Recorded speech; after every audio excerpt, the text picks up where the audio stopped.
Olá, bem-vindo ao programa Empreender desta semana.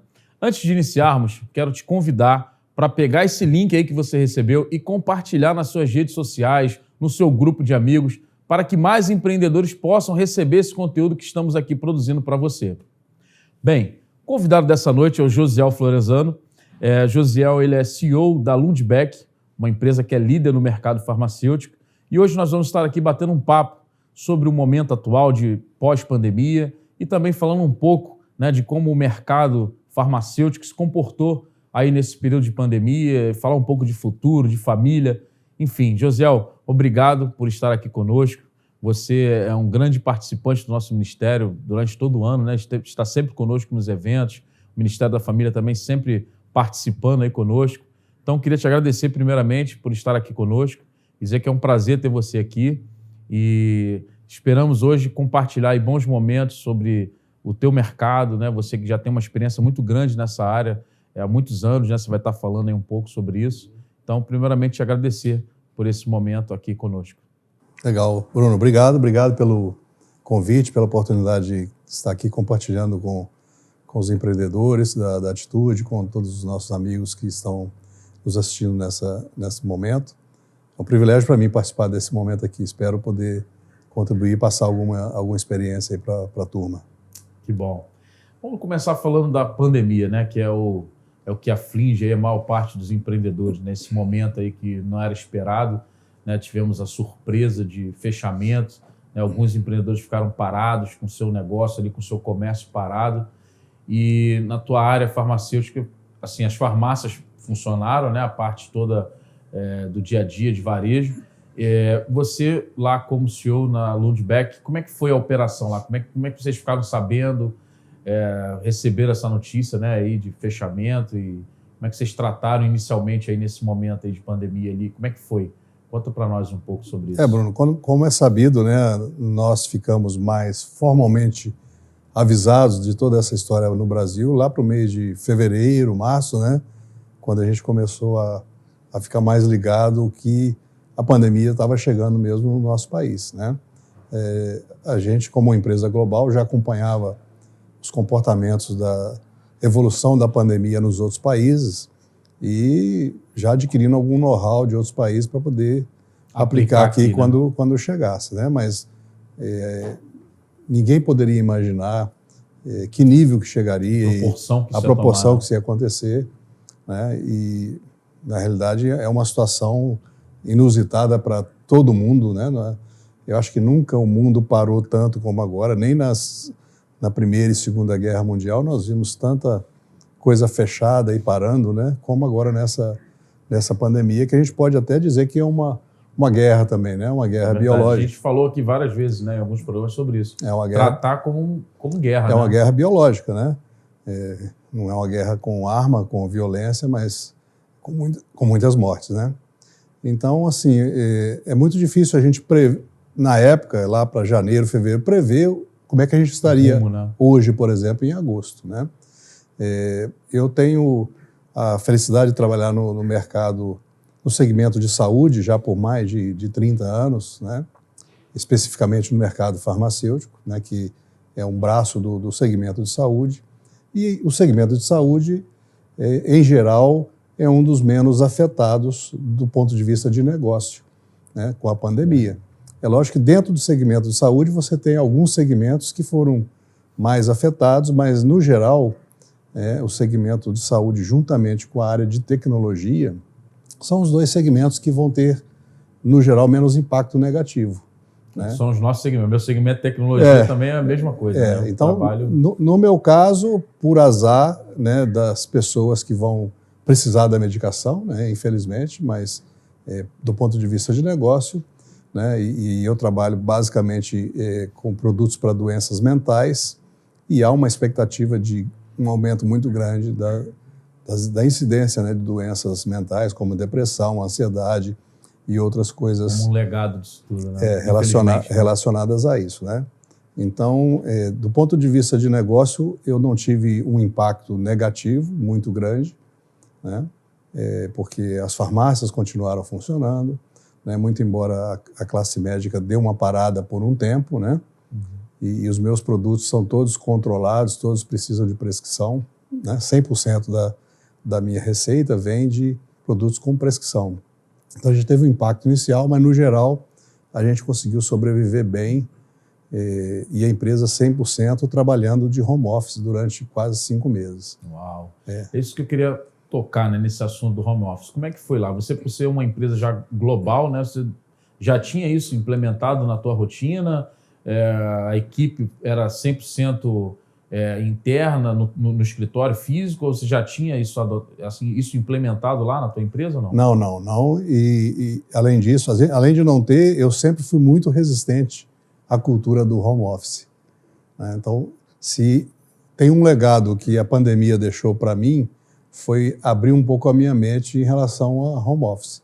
Eu era meio old fashion nessa história de home office, e hoje eu já estou bem... A grande maioria, né? Acho que foi uma grande quebra aí de paradigma, né? Esse paradigma, com certeza, eu quebrei, né? A nossa empresa não tinha essa cultura. Nós somos uma empresa comercial que precisa estar em contato com o cliente, né? Então, a gente tem 70% do meu pessoal é pessoal que trabalha na rua, né? Visitando farmácia, visitando os médicos.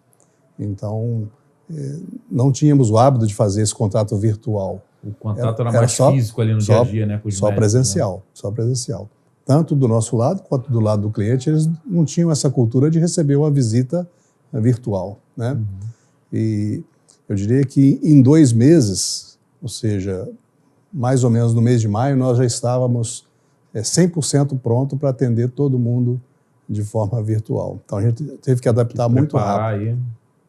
Eu acho que esse é um dos legados também, né, que a gente vai ter depois que acabar a pandemia, que voltar para o novo normal, é a gente poder usar essas ferramentas, esses mecanismos que vão ficar. Vão ficar para sempre. Coisas que a gente talvez não teria nos próximos 5 anos se não tivesse essa obrigação ou essa força de fazer isso, né? A gente teve que avançar, nós fomos forçados a avançar num período muito curto, algo que estava projetado aí para 2, 3, como você disse, até 5 anos ali para frente, a gente teve que trazer para o presente, mesmo muitas das vezes o empresário, às vezes até sem saber como fazer, né? E aí teve que colocar ali a prova de fogo e fazer acontecer, né? Isso. E num primeiro momento, como é que foi a questão da produtividade? Você sentiu que isso de alguma maneira afetou o teu resultado? Como é que foi colocar isso ali na mente do teu colaborador, na rotina dele de trabalho? Como é que foi isso? Bruno, eu logo no início eu tinha uma expectativa de ter uma perda de efetividade, mesmo o segmento não tendo um impacto muito grande por causa de ser a área de saúde, mas por questão da efetividade dos funcionários, eu tinha uma expectativa de uma perda de 20% a 25% na efetividade. Não só no faturamento, mas também como na eficiência do desenvolvimento das tarefas. Porque uma coisa é você... As entregas, né? As entregas, as atividades, procedimentos e tudo mais que envolve uma empresa farmacêutica, que é processo de importação, você tem que fazer controle de qualidade dos produtos, você tem que disponibilizar depois o produto para venda, parte dele fica numa quarentena. Tem uma série de logística envolvida. Procedimentos, né? É uma empresa dinamarquesa, né, Lundbeck? É uma empresa dinamarquesa. Né? E há quantos anos você está lá à frente dessa empresa? Eu estou à frente, como número 1 da empresa, há 5 anos e meio, aproximadamente. Mas eu trabalho nessa empresa há quase 20 anos. Bacana. E hoje você é responsável só Brasil? Quais são as áreas? Hoje a minha área, eu sou responsável pelo Brasil e parte da América Latina, pegando os países do Cone Sul. Então tem toda essa área para... Tem bastante trabalho, né? Quantos colaboradores aproximadamente? 200 e poucos, não sei o número exato, mas essas áreas. É uma empresa bem segmentada, né? Porque a gente trabalha basicamente com produtos psiquiátricos e neurológicos, então é um nicho bem pequeno. Né? A gente tem produtos que a gente chama de premium price, que é com preço, o valor agregado mais alto, né? Então é bem segmentado o mercado. Eu tenho um faturamento per capita bom, mais um grupo de pessoas pequena. Né? Entendi. E aí você implantou o home office e aí você imaginava ter esse déficit, né? Essa perda, e como é que foi isso na prática? No primeiro momento foi eu diria que os primeiros 30, 40 dias foram bem complicados. adaptar, fazer os ajustes necessários. Bem complicados, porque assim, nós não estávamos tecnologicamente preparados para isso, né? Tanto do ponto de vista de equipamentos quanto de internet, né? Porque você vai mover o escritório, não? Eu passei a ter escritório, quase 200 escritórios, em cada casa, né, das pessoas. E gerar infraestrutura para isso. Estrutura, né? Então laptops, internet, tudo mais. Então assim, foi um período do ponto de vista técnico de ajuste. A outra questão é o ajuste das pessoas no seu ambiente de trabalho, que é a casa. Sua rotina, né? Então você tem pessoas que praticamente metade da minha empresa de mulheres, muitas com filhos pequenos, né, em idade escolar, muitas não estavam podendo ter a empregada em casa, então tinha que cuidar da casa, cuidar da comida, né, dos filhos, acompanhar o filho na escola via internet e fazer o trabalho, a tarefa da empresa. Então foi um período de muito ajuste, de muita crise. A gente achava que algumas pessoas iam pirar, né? E foi um exercício de habilidade gerencial muito grande, né? A gente, como gestor, teve que... E eu acho que isso aconteceu em todos os negócios, né? Verdade. Que a gente teve que achar um bom balanço entre apertar o pessoal para produzir, né? E também preservar a qualidade de vida das pessoas que estavam vivendo um cenário como nunca tinham vivido, né? Eu nunca passei 5 meses 100% do tempo com a minha família em casa, né? A minha condição é um pouco diferente porque eu não tenho criança pequena, né? Não cuido da casa diretamente, mas para as mulheres foi um grande desafio. Então, a gente teve uns 30, 40 dias de adaptação e achando que muitas pessoas iam pirar. Iam desistir ali, parar no meio do caminho. Mas depois a gente atingiu uma situação estável, passou essa fase de transição. A gente deu férias para vários funcionários nesse período para dar uma baixada, acalmada.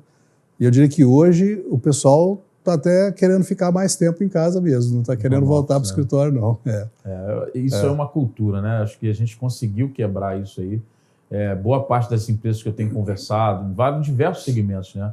O pessoal tem comentado justamente isso, que naquele primeiro momento teve aquele susto, né? Caramba, como é que eu vou fazer? Como é que eu vou, né, falar com o cliente dentro de casa? Como é que eu vou, né, como se diz, pegar a tua rotina ali do dia a dia, com a família, separar o tempo de trabalho e o que eu escuto assim, Bruno, eu nunca trabalhei tanto em casa. Não sei se foi assim com você lá, mas porque você também tem que se policiar com relação a isso, né? Porque senão você acaba entrando no horário, você se perde ali e vai embora, né? Esse foi um fator interessante que eu estava conversando recentemente com o pessoal lá da empresa. Temas que você normalmente resolvia no corredor da empresa, ou no cafezinho, você entrava na sala com 5 minutinhos de papo, você resolvia, tudo isso virou reunião, né? Porque como você não está cara a cara, aí a pessoa, vou marcar uma reunião. Quero falar com você, entra lá no meu Outlook, marca uma reunião, e aí virou uma reunião de meia hora. Então você olhava a agenda estava muito mais carregada do que no modelo anterior. Então, em termos de carga horária, eu trabalhei muito mais nesse período do que trabalhava antes. Aumentou, né? Acho que isso aí é unanimidade. Com todo mundo que eu falo... Eu também percebi isso. Tirando o funcionário público, né, aquele profissional que ficou em casa, né, porque não tinha como exercer a sua atividade, né, de casa, né? Então, assim, eu acho que o pessoal que tinha ali o acesso à comunicação, à internet, para poder desenvolver a sua atividade, acabou estourando aí o seu tempo em casa, trabalhando mesmo, firme e produzindo, né? Eu acho que Bruno, vai ser um dos grandes... para as empresas que vão conseguir sobreviver, né? Porque, infelizmente, muitas fecharam, muitas, eventualmente, ainda vão fechar, porque não sei se vai conseguir reagir, né, quando as coisas voltarem, mas as empresas que persistirem vão ter muita oportunidade com esse novo modelo de reduzir custos, né? Trabalhando de casa, se as atividades que podem ser feitas de casa, se forem feitas de casa, você reduz muito o custo, né? Então vai ter escritório que pode fechar ou pode ser reduzido, né? Você não tem custo de transporte para quem paga combustível para o funcionário e para a empresa, ou vale transporte, etc. Então, acho que os empreendedores e gestores que estão nos assistindo agora podem pensar. Eu, por exemplo, economizei muita coisa na minha empresa. Eu tive uma perda de venda, mas o que eu consegui reduzir de custo... Equilibrou, né? Compensou, né? Não sei qual foi a sua experiência lá, mas a gente reduziu bastante o custo. E agora estou negociando com o escritório para ver se eu consigo abaixar o aluguel também. Reduzir o metro quadrado, né? Exatamente. Isso aí vai ser uma tendência, né? Com essa evolução, né, do trabalho home office, a tendência natural é que você tenha uma oferta muito maior, né, de imóveis. Essa semana eu estive conversando com uma pessoa também do mercado financeiro, ela falou, a instituição que eu trabalho já estuda uma redução de 40% do efetivo dela físico. E aí isso é só o primeiro estudo para daí 50%, 60%, eles querem chegar a 60%, se não me engano, do efetivo trabalhando de forma remota. Com isso eles vão economizar, imagina, milhões. Porque não é só a estrutura do aluguel. Nessas grandes corporações que eles ocupam um prédio inteiro, imagina, segurança, limpeza, toda a logística para manter aquilo ali operacional, ar-condicionado, energia, água, né? Então, assim, vai reverter isso daí, né? Você vai conseguir otimizar e, por um outro lado, acredito que se for feito de maneira ordenada e organizada, você vai conseguir trazer uma qualidade de vida melhor para o teu colaborador. Né? Porque você hoje perde muito tempo, né? No mundo... Eu costumo dizer que é um novo mundo, né, que a gente está vivendo. Né? No mundo antigo, tradicional, você perdia tempos aí, 1 hora, 2 horas para se deslocar, não só para o teu dia a dia de trabalho, mas também para uma reunião. E aí você hoje, como você disse, né, você agenda ali um tempo e aí você abre ali a videoconferência, faz aquela reunião, e aí uma reunião que às vezes durava 1 hora, 1h30, porque você tinha ali aquela resenha, aquele bate-papo. Hoje você consegue encurtar isso e ser mais produtivo. Né? Porque você vai entrar ali na câmera, vai falar com a pessoa, vai tratar ali pontualmente, né, a pauta daquela reunião, e aí você consegue, eu tenho visto isso lá no meu dia a dia, que a gente consegue ser mais objetivo e ganhar tempo com isso. Né? E usar esse tempo para outras coisas, né? Até, como você disse, para a família, estar em casa, para estar com a pessoal, sua família. Né? Eu estou com a agenda muito mais complicada ultimamente, mas eu estou conseguindo ter mais tempo para mim e para minha família. Né? Porque esses deslocamentos, né, eu viajo muito, em média eu viajo 2 semanas por mês. Então, é o ponto que eu ia tocar, porque você é um viajante, né? Não estou viajando. E eu vou dizer que depois que voltar à normalidade, as viagens possivelmente serão reduzidas à metade. Porque muitas viagens que eu fazia, e agora viraram reuniões virtuais, elas com certeza vão continuar. Vão entrar na rotina, né? Não, eu fazia viagem de 1 semana para uma reunião de 2 dias. Essas reuniões de 2 dias, nós estamos fazendo em 2 horas um dia, 2 horas no outro dia, virtualmente. Olha aí. Com objetivos equivalentes. Né? Se analisar a economia e a produtividade que isso está gerando. Né? E agora, uma coisa que eu queria falar para os empreendedores e principalmente os gestores que estão nos assistindo aqui, o meu aprendizado nesse período em relação a como gerir pessoas à distância é que é muito mais complicado. Né? Então, talvez isso explique um pouco você ter a agenda mais cheia, porque você tem que fazer mais reuniões de acompanhamento. Tem que estar ali mais próximo. Porque você está no ambiente da empresa com todo mundo por perto, você está ali observando o que o pessoal está fazendo. Agora, no modelo virtual, você... A pessoa já se dispersa um pouco. Então, você tem que ter mais atividades para que garanta que as pessoas estarão fazendo aquilo que precisa ser feito. E a gente tem diversos níveis de responsabilidades e autonomia num grupo de empregados. Né? Então, vai ter aquele que é autônomo e que você não precisa ficar acompanhando o que ele vai fazer, ele é comprometido, e tem aquele que, se não tiver uma supervisão por perto, a coisa não vai sair. Então, eu acho que nesse modelo de negócio não vai se enquadrar, ele vai ter que buscar uma opção para voltar para o modelo tradicional. Então, o gestor tem que desenvolver a habilidade de motivar o funcionário, o colaborador, a trabalhar sem a presença dele ali no dia a dia, ou seja, com um certo grau de autonomia, né? E, ao mesmo tempo, ele vai ter que desenvolver a habilidade de comunicar de forma virtual, porque quando você está fazendo uma reunião, e você já deve ter experienciado isso, e muitos que estão assistindo já devem ter experienciado, você está fazendo uma reunião via Zoom, aí tem lá 20 pessoas na tela.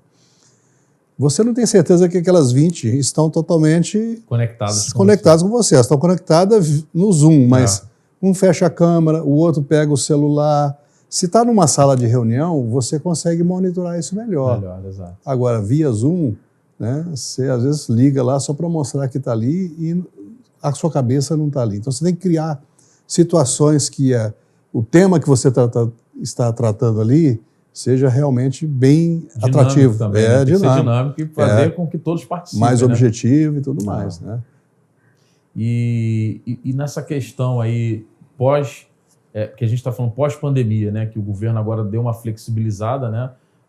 Algumas áreas já estão operando aí fisicamente na sua normalidade. Claro, com alguns cuidados, né? Que a gente vai ter que ter. O que eu costumo dizer, enquanto a gente não tiver uma solução para isso, uma vacina ali eficaz, comprovada, né, e ali em produção, né, comercialmente, a gente vai ter que ficar aí, né, fazendo aí a coisa de forma muito cautelosa.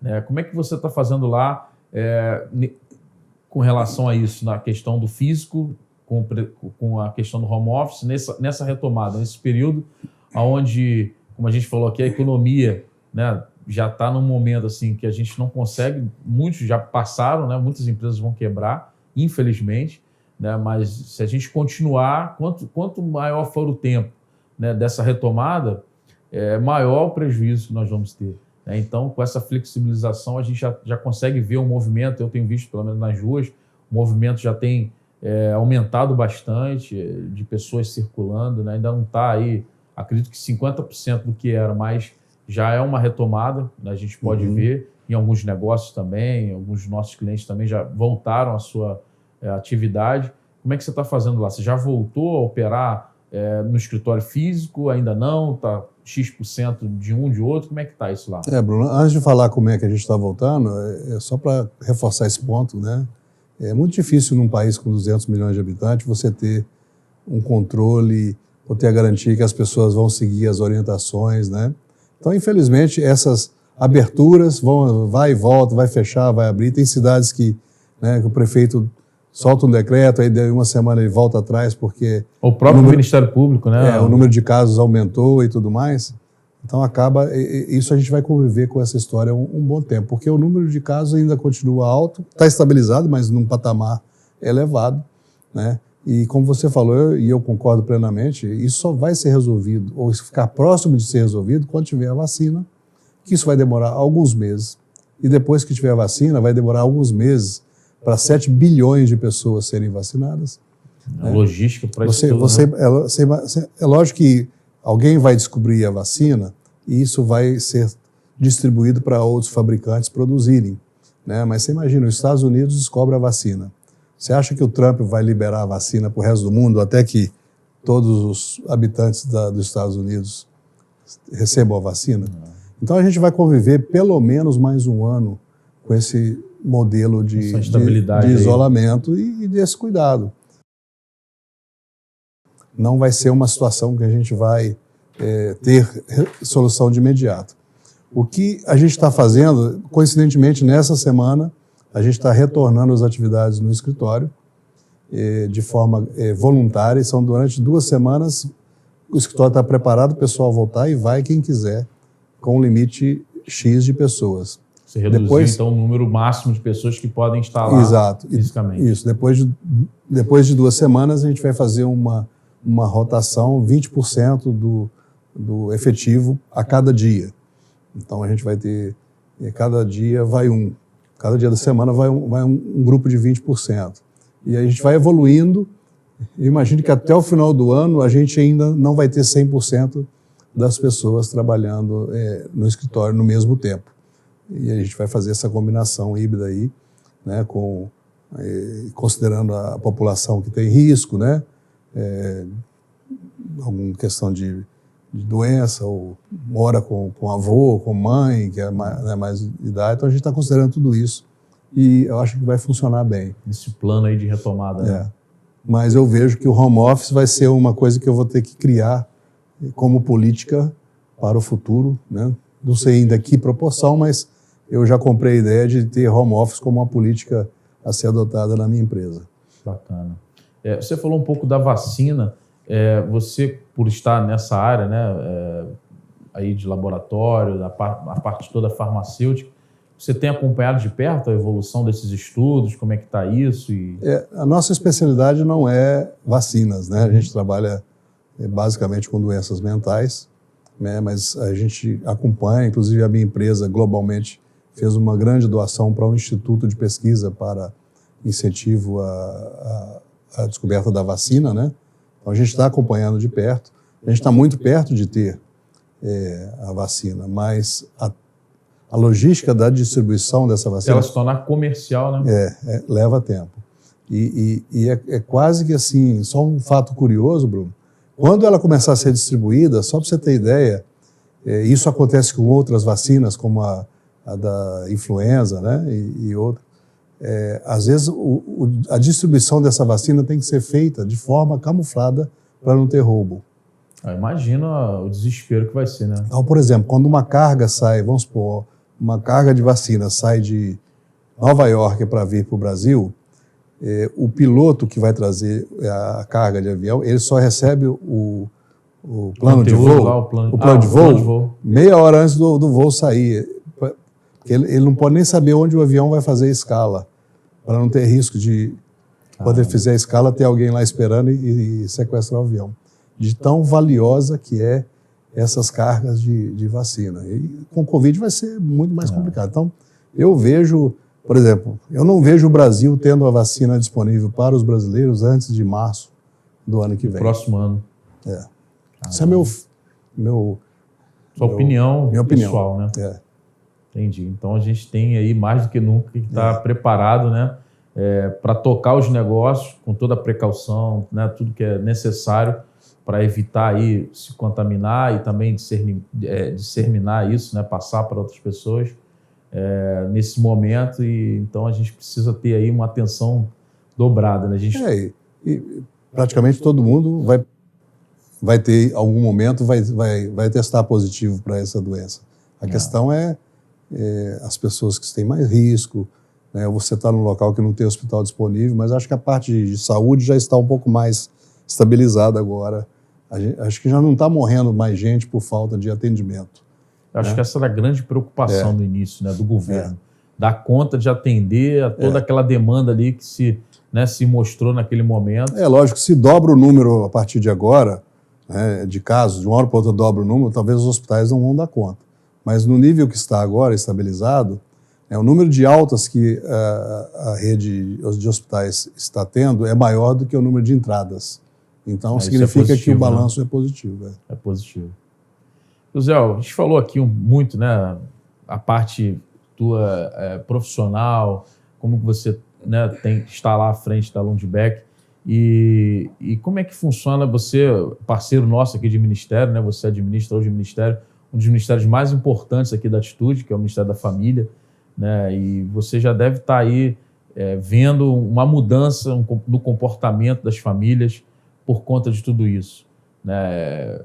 Conta para nós um pouco sobre isso, como ministério agora, né? Você aqui, né, como voluntário, né, que você é, assim como eu aqui na Igreja Batista Atitude, nesse trabalho ministerial, você tem visto já alguma diferença no cotidiano das famílias, no relacionamento como um todo das famílias por conta desse período de confinamento, de estarem ali muito próximos no dia a dia? Uhum. Bruno, essa é uma pergunta muito interessante e muito oportuna. Acho que nunca se falou tanto do tema família como agora, por alguns motivos. Acho que um deles é porque as pessoas que não valorizavam tanto a família ou não tinham tanto tempo para a família estão podendo experimentar isso agora. Estão tendo o tempo mais junto com a sua família. Então, eu acredito que a gente tem visto isso de uma forma positiva. Por outro lado, aqueles casais que vinham tendo muitos problemas e que passaram agora a ter que ficar 4, 5 meses em casa, né? Mais próximo ali. Como dois porcos, né? Porco-espinho, um encostando no outro, e aí os conflitos aumentaram. Tanto é que, infelizmente, né, eu li recentemente que no mês de junho o Brasil bateu recorde de divórcios. Então isso é muito triste, porque possivelmente foi um pouco mais acelerado pela pandemia, né, mas possivelmente casamentos que já vinham numa situação complicada. E agora está muito fácil, porque você pode fazer o divórcio até pela internet, né? Você não precisa nem de ir no cartório mais. Então, infelizmente, esse é um dado triste. Triste, né? Por outro lado, eu tenho visto muitas pessoas que têm refletido, e eu sou um deles, que depois de tudo isso, eu tenho que dar mais tempo à minha família. Valorizar mais isso, né? Eu preciso focar mais tempo na minha família, aprendi isso, então estou ouvindo muitas pessoas falarem disso. Acho que tem duas áreas que vai ser muito mais valorizada pelo ser humano a partir de agora. Uma delas é a família e a outra é a saúde. As pessoas vão cuidar mais da saúde, as pessoas vão fazer mais atividades físicas, vão ficar mais tempo com os filhos, ficar mais tempo com seus cônjuges, fazer mais programas familiares, né? E o home office pode ser um aliado a isso, porque você imagina, se você 2 dias por semana fica trabalhando de casa e você gasta 2 horas por dia de trânsito, você ganhou 4 horas na sua semana para fazer uma coisa ou para você ou para sua família. Está passar mais tempo, né, ali. Então, a gente tem aí algumas coisas. Então, a família, ela tem sido bastante afetada, né, tanto a família cristã, porque... e aí a gente está falando de quem está fazendo o home office, mas aí tem um outro grupo de pessoas que perderam o emprego, né, e que estão dentro de casa. Sem renda, né? Dentro de casa porque perderam o emprego, né? Tem outras pessoas que não perderam o emprego, né, estão trabalhando de casa ou não, mas não estão se dando bem com o confinamento, né? O confinamento faz mal, né? A pessoa já tem uma tendência à depressão, ficar confinada, sem poder sair, sem poder ver a luz do dia, isso tudo afeta na família. Então, a gente tem feito nesse período muito aconselhamento de casais com dificuldade, que foi... que apareceu, né? Aumentou, que apareceu nesse período. Coisas que já tinham uma natureza antes da pandemia. Pequeno, menor, e com isso tudo a coisa se expandiu, então, né? Infelizmente, isso é real e a gente precisa cuidar disso, porque a gente vê que no final do dia, a família é que sustenta a gente. Depois de Deus, a família é uma instituição importante, base, né? Exatamente. Eu vi também que o número de suicídios também aumentou muito, né? O número de suicídio ele tem a ver com o aumento da depressão, né? O suicídio ele é uma consequência da depressão. Então, a depressão tende a ser, junto com a ansiedade, uma doença que vai crescer nos próximos anos, fruto da pandemia. Existe uma... Bom, não estou aqui, eu não sou médico e não tenho nem a pretensão de falar aqui de um ponto de vista científico, mas existe um tipo de depressão que é depressão pós-traumática, que ela acontece depois de um grande evento, ou de uma guerra, ou de uma catástrofe como a queda das Torres Gêmeas, né? As pessoas que tiveram forte impacto, que tiveram forte impacto ali, que ou era familiar de alguém que morreu, ou que moram ali por perto, ou que trabalhava na torre. As pessoas podem ter sofrido depressão pós-traumática. E o que nós estamos vivendo agora é uma guerra biológica. Você imagina, só no Brasil, quantas pessoas foram impactadas pelas 100 mil mortes que nós já tivemos até agora. Então, se você multiplicar isso aí por 4 ou 5 pessoas da família, né, quantos milhares de pessoas foram impactadas pela morte de um ente querido? Fora... Não é só o impacto da morte, né? Isso que eu queria completar o que você está falando. Fora o impacto econômico, o impacto social, né, o impacto do próprio confinamento, que eu falei. Então, assim, você vai ter milhares de pessoas que podem contrair a depressão por causa disso. E o suicídio, né, ele é uma consequência de uma depressão mal tratada, mal resolvida, né? Infelizmente, principalmente na população mais jovem, de 16 a 30 anos, tem uma incidência muito grande, principalmente nos homens. Você sabia que a segunda causa de morte de jovens de 16 a 30 anos no mundo é suicídio? Caramba, não. A primeira causa de morte é acidente ou morte violenta por tiro, briga, etc., né? Ou acidente de carro. Essa é a primeira causa de morte de jovens do sexo Nessa masculino, faixa etária, né? de 16 a 30 anos. A segunda é o suicídio. Caramba, que triste, né? É. E nesse momento, então, como a gente falou aqui, a tendência, infelizmente, piorou esse número, né? Infelizmente, a tendência é aumentar. E, José, no Ministério da Família, o que vocês têm procurado aí, buscado? Qual tipo de assistência vocês têm procurado dar para essas pessoas que procuram, vamos dizer, o Ministério, aqui a igreja, né? A gente teve aqui também um aumento muito grande da parte social, a gente falou já aqui em alguns programas, né?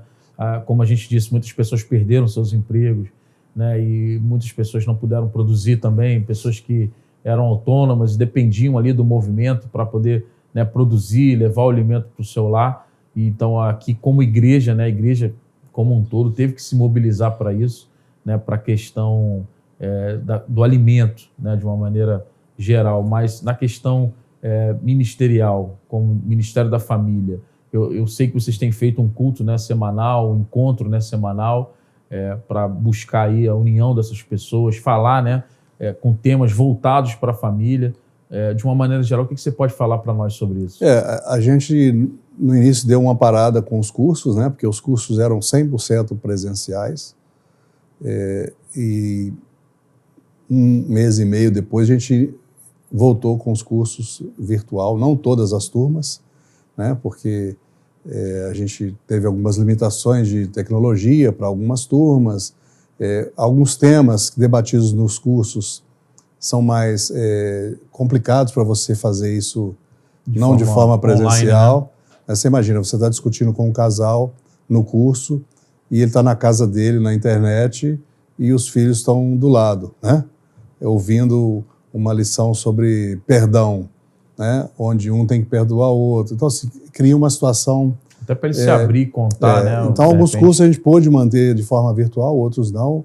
E o que a gente fez foi mover esses líderes dos cursos que não puderam acontecer para ficar à disposição de aconselhamento de casais. Então, os casais nos procuram, a gente encaminha para fazer o aconselhamento. E o aconselhamento aconteceu de forma virtual em grande escala. Essa foi a maneira que nós usamos.